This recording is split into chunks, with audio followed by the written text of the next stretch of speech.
नवरात्र के उपलक्ष्य में सभी घरों में अक्सर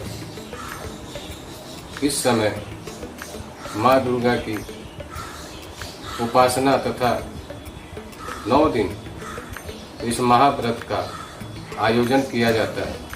इसके अंतर्गत सभी घरों में कलश स्थापन होता है। कलश स्थापन के साथ मिट्टी में लोग जौ बोते हैं, जिसे यव कहा जाता है। मैं आज इसी के बारे में बात करूंगा। अक्सर लोगों के घर में इस यव को बोए जाने पर ज़्यादातर हरे और पीले रंग का यवांकुर निकलता है, लेकिन सफ़ेद रंग का यवांकुर भी अक्सर देखा जाता है, जिसके बारे में लोगों के मन में गलत धारणा है।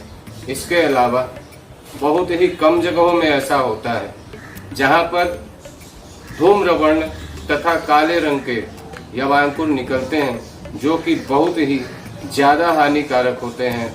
ऐसा होने पर घर में बहुत बड़ी विपत्ति का आना तय होता है। मैं आज बात करने वाला हूँ श्वेत अंकुर के बारे में, और श्वेत अंकुर जिसके बारे में लोगों के मन में गलत धारणा है। कुछ विद्वान भी और कुछ यजमान भी यह मानते हैं कि श्वेत अंकुर निकलना बहुत ही सुखद और शुभ होता है, लेकिन हमारे शास्त्र कहते हैं कि ऐसा नहीं है। श्वेत अंकुर का निकलना अशुभता का परिचायक होता है, लेकिन इसकी शांति करने पर यह कुछ शुभ फल अवश्य देता है। मैं आपको इसके बारे में आज अवगत कराऊंगा।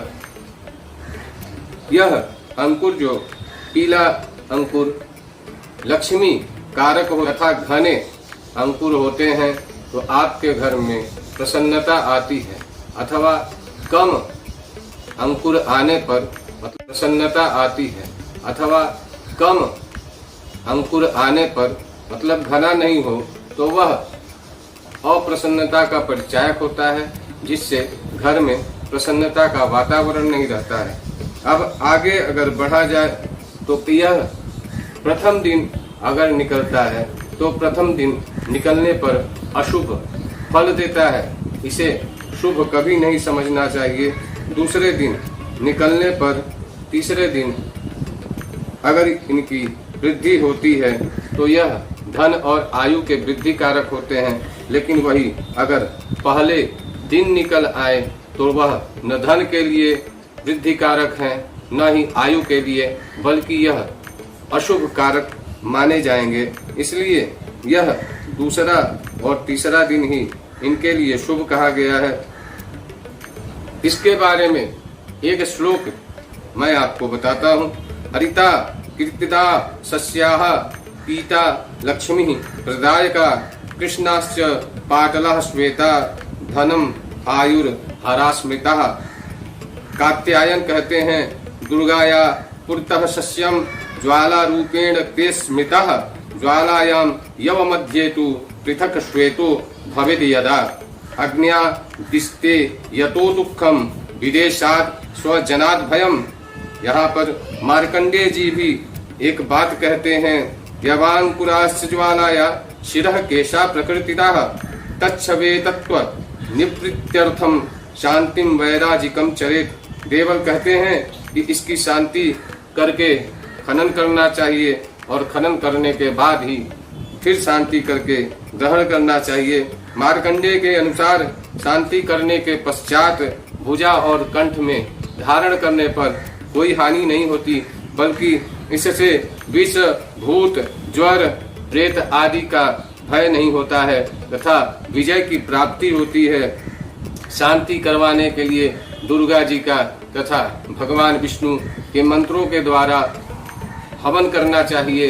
कुछ बीज मंत्र के साथ, कुछ नमो देव्यै महादेव्यै जयंती मंगला काली ऐसे मंत्रों के साथ इदम विष्णु विचक्र में ते धाने पदम्मा कुछ ऐसे मंत्र हैं। त्रीणि पदा विचक्र में यह मंत्र तथा विष्णुर कर्माणि पश्यता यतो व्रतानि पशे ऐसे मंत्र के द्वारा आपको हवन आहुति करनी चाहिए। यहाँ मैं आपको पूरा मंत्र बता तो नहीं रहा हूँ, लेकिन मैं आपको इन मंत्रों की फोटोकॉपी अपने स्क्रीन पर दिखाऊंगा, जिससे आपको इसके लिए पूरी सहायता मिलेगी। सबसे पहले भूमि का पूजन करना चाहिए। शांति करने के उपरांत भूमि का पूजन करना चाहिए और इससे पहले यह ध्यान देना चाहिए कि उनसे क्षमा याचना करनी चाहिए कि मैं आपकी पूजा कल करना चाहता हूँ, आपको अपने इस गृह में एक दिन और रखना चाहता हूँ, ऐसा कह के क्षमा याचना करना चाहिए। और हम यह भी कहना चाहिए कि हम आपको कल ग्रहण करेंगे। दूसरे दिन भूमि का पूजन कर स्वर्ण शलाका से खनन करना चाहिए। वह मंत्र बोलना चाहिए, दीर्घायुस्त ओखदे खनिता यशमयी च खनाम्यहम् अथो त्वं दीर्घायुर्भूत्वा शतवल्सा विरोहतात् येन त्वां खानेद ब्रह्मा येन त्वां खनिष्यसि तेन त्वां ग्रहणमसि आगच्छ त्वं परमेश्वरी मा वो रिशत खनिता यशमयी चाहं खनामि वः चतुष्पदादस्मात् सर्वमस्त्व नातुरम। यह मंत्र बोलकर ओम यम नमः श्वेता यवांकुराय यम हां ह्रीं ह्रूं हौं जुम सह स्वाहा, इस मंत्र को बोलकर उखाड़ें। यह ध्यान देना चाहिए कि यह उखाड़ते समय यवांकुर टूटे नहीं और उखाड़कर किसी वस्त्र या पात्र में देना चाहिए और देते समय यह मंत्र बोलना चाहिए, त्वमुत्तमास्यो सदे तव वृक्षा उपस्तस्यः उपस्ति रस्तु सोस्माकं यो अस्मा अभि दासति। यह मंत्र बोलकर कपड़े में या वस्त्र में देना चाहिए। आगे आपको यह धारण कर फिर शांति पूजन करना चाहिए। ऐसा करने पर आपको इसका सुखद फल मिलेगा।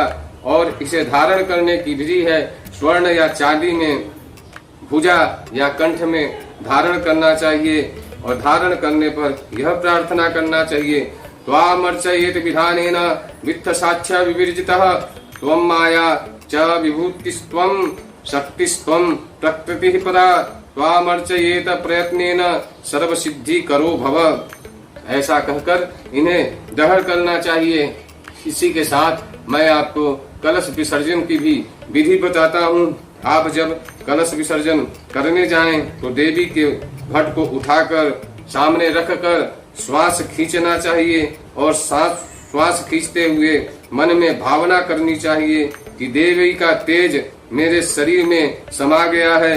कलश को जल में विसर्जन करते समय कहें, ओम समुद्रम गच्छ स्वाहा स्वाहा अंतरिक्ष गच्छ स्वाहा देवगुम सविता रंग गच्छ स्वाहा मित्रावरुणय गच्छ स्वाहा अहोरात्र गच्छ स्वाहा छंदागुंसी गच्छ स्वाहा द्यावा पृथ्वी गच्छ स्वाहा दुर्गे देवी जगन्माता स्वस्थानं गच्छ पूजिता संवत्सरे व्यतीते तु पुनरागमनाय वै।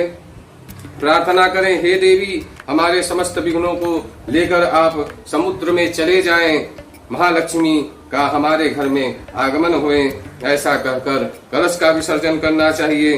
दूसरे दिन दशहरे के दिन शमी पूजन करना चाहिए और यह शमी पूजन नगर के बाहर करना चाहिए, जिसका संकल्प इस प्रकार है, अभी यात्रायाम विजय सिद्ध्यर्थे वास्तु दिक्पाल मार्ग देवता तथा शमी पूजन अपराजिता पूजनम चाहम करिष्ये। यह संकल्प सभी विधियों को करके करना चाहिए। मंत्र है, अमंगलानाम शमनिम शमनिम दुष्कृतस्य च दुष्स्वप्न प्रशमनिम धन्याम प्रपदयेहम शमीम शुभाम। यह मंत्र बोलकर शमी की पूजा करनी चाहिए।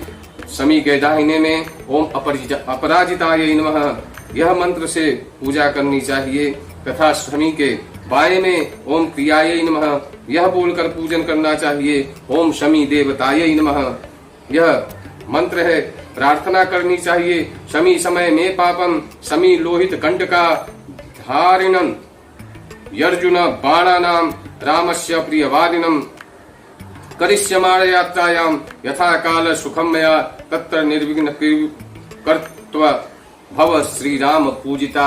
ऐसा कहकर प्रार्थना करना चाहिए और आगे के जीवन में खुशहाली आए ऐसी कामना करता हूँ।